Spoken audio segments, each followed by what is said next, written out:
এত এত চিপস আর চকলেট যদি গিফট হিসেবে পাওয়া যায় তাহলে তো আর কোনো কথাই নাই। ছেলে জন্মদিন বলে কথা, তার খুশিটাই হচ্ছে মেইন। তাই তাকে খুশি করানোর জন্য ছোট একটি কেক এনে সবাই মিলে তার জন্মদিন সেলিব্রেশন করলাম। হ্যালো এভরিওয়ান, আসসালামু আলাইকুম। সবাই কেমন আছেন? আশা করি সবাই ভালো আছেন।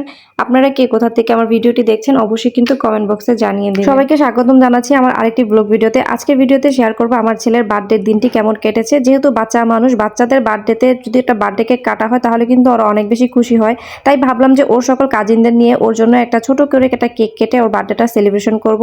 এর জন্য আমি অনলাইন থেকে ওর জন্য একটা বার্থডে কেক অর্ডার করলাম। তো ওই কিন্তু নিজেই বার্থডে কেকটা চয়েস করে দিয়েছে এবং আপু কিন্তু ওর চয়েসকে মূল্যায়ন করে খুব সুন্দর করে কিন্তু কেকটা বানিয়ে দিয়েছে। কেকটা কিন্তু অনেক সুন্দর হয়েছে। বার্থডে কেক তো নিয়ে আসলাম, কিন্তু বার্থডে কেকের উপরে যে মোমবাতিটা থাকে আমি সেই মোমবাতিটার কথাই ভুলে গিয়েছি। বার্থডে কেকের উপর যদি একটা মোমবাতি না জ্বালাইতে পারি তাহলে তো বার্থডেটাই অসম্পূর্ণ থেকে যায়। তাই মনে পড়ার সাথে সাথে আমি চলে গেলাম একটা কেকের দোকানে এবং সেখান থেকে গিয়ে আমি মোমবাতিটা কিনে নিয়ে আসলাম আর সাথে কিছু বেলুন নিয়ে আসলাম। তো এখন আমি সবকিছু টেবিলে নিয়ে আসলাম। এখন কেকটা কাটবো, কারণ ঘরের মধ্যে অনেক বাচ্চারা ছিল, ওর যত কাজিনরা ছিল সবাই একসাথে অনেক বেশি দুষ্টুমি করতেছিল। তাই ভাবলাম যে কেকটা কেটে ওদেরকে শান্ত করে দিই।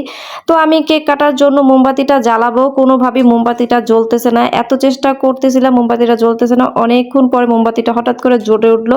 তো বাচ্চারাটা খুব আনন্দ, মানে আমি নিজেই ভয় পেয়ে গেছিলাম, হঠাৎ করে জ্বলে উঠছে তো, কারণ জ্বলতেছিল না। তারপর হঠাৎ করে যখন জ্বলে উঠছে তখন কিন্তু ভয় পেয়ে গেছিলাম। আর আমার ছেলে তো ফু দিচ্ছিল মোমবাতিকে নিভানোর জন্য। যাই হোক, এটা যে ফু দিলে নিবে না সেটা ওরে বলতেছিলাম। এরপর মোমবাতিটা যখন নিভে গেল তখন ওরা সবাই একসাথে মিলে কেকটা কাটলো। আর কেকটা কাটার পরে ওরা কাউকে খাওয়িয়ে দেওয়ার অপেক্ষা থাকলো না, নিজেরাই কেক খাওয়া শুরু করলো, কারণ বাচ্চারা কিন্তু কেক অনেক বেশি পছন্দ করে। 17 এপ্রিল, আলহামদুলিল্লাহ আমার ছেলে 7 বছর পূর্ণ হয়ে গেছে। আমার সেই ছোট্ট ছেলেটা দেখতে দেখতে 7 বছর হয়ে গেছে। আল্লাহর রহমতে দেখতে দেখতে সে আরো বড় হয়ে যাবে। সবাই তার জন্য দোয়া করবেন, সে যেন একজন ভালো মনের মানুষ হিসেবে গড়ে উঠতে পারে। যাই হোক, এরপর ওরা হাত দিয়ে কেক খাচ্ছিল, আমি এসে আমার ছেলেকে একটু কেক খাইয়ে দিলাম, কারণ ওরা তো আসলে সহ্য করতেছিল না। তাই ওকে ভাবলাম যে তাড়াতাড়ি করে খাইয়ে ওদের কেকটা খাওয়াই দেই।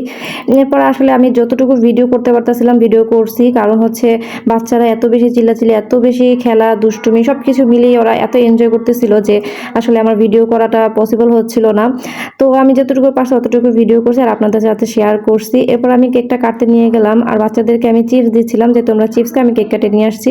এরপর ওদেরকে কেক দিলাম, ওরা কেক খাইলো। ওদের জন্য কিন্তু বিরিয়ানিও রান্না করেছি। তারপর ওরা কিন্তু বিরিয়ানিটা বেশি খাইতে পারে না, কারণ সবাই চিপস চকলেট আর কেক খেয়ে কিন্তু পেট ভরে ফেলছে, তাই কিন্তু ওরা খাইতে পারে না। আর এটা হচ্ছে আমার যার ছোট ছেলে, মাশাআল্লাহ, ও কিন্তু হাত দিয়ে খুব সুন্দর করে কেকটা খাইতেছে। তো যাই হোক, এরপর ওদেরকে খাইয়ে দিয়ে সবাইকে বিদায় দিয়ে দিলাম। বিদায় দেওয়ার পর আমি ঘরের কাজকর্ম সব শেষ করলাম। আর এই তো আমার ছেলে হচ্ছে এইগুলো তার কাজিনদের কাছ থেকে গিফট পেয়েছে। সে তো গিফট পেয়ে মহা খুশি, এমন গিফট পেলে কেনা খুশি হয়। যাই হোক, আজকের ভিডিওটা আর বড় করব না। সবাই ভালো থাকবেন, সুস্থ থাকবেন। আর যদি আমার ভিডিওটা ভালো লাগে তাহলে অবশ্যই লাইক কমেন্ট শেয়ার করে দিবেন।